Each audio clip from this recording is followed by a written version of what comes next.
जय गुरुदेव। जैसा कि गुरुदेव हमेशा सत्संग में बताते हैं कि जब हमारे दूषित कर्म होते हैं तो श्रद्धा धीरे धीरे कम होने लगती है, जिससे को विचार आने लगते हैं।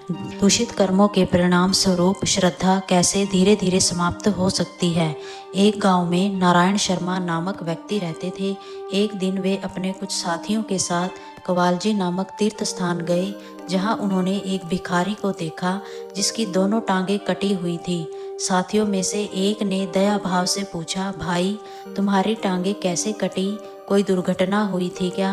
भिखारी की आंखों में आंसू आ गए और उसने उत्तर दिया, साहब मैंने स्वयं अपनी टांगें काटी हैं। यह सुनकर सभी चकित रह गए और कारण जानना चाहा। भिखारी ने बताया, मैं गरीब परिवार से हूँ और बचपन से ही हिंसक स्वभाव का था। बकरियां चराते समय निर्दोष जानवरों और पक्षियों पर पत्थर फेंकना मेरी आदत थी।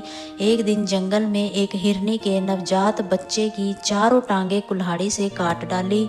उस समय मुझे अपनी क्रूरता का आनंद आया, लेकिन कुछ ही दिनों बाद मेरी अपनी टांगों में भयंकर पीड़ा होने लगी। इलाज के बावजूद स्थिति बिगड़ती गई और अंततः डॉक्टरों ने मेरी जान बचाने के लिए मेरी दोनों टांगें काट दी।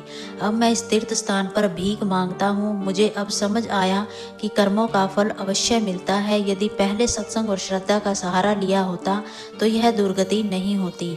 हमारे दूषित कर्मों के फल स्वरूप न केवल हमारा जीवन प्रभावित होता है, बल्कि हमारी श्रद्धा और आस्था भी धीरे धीरे समाप्त हो सकती है। अतः हमें सदैव सत्कर्मों की ओर अग्रसर रहना चाहिए। जय गुरुदेव।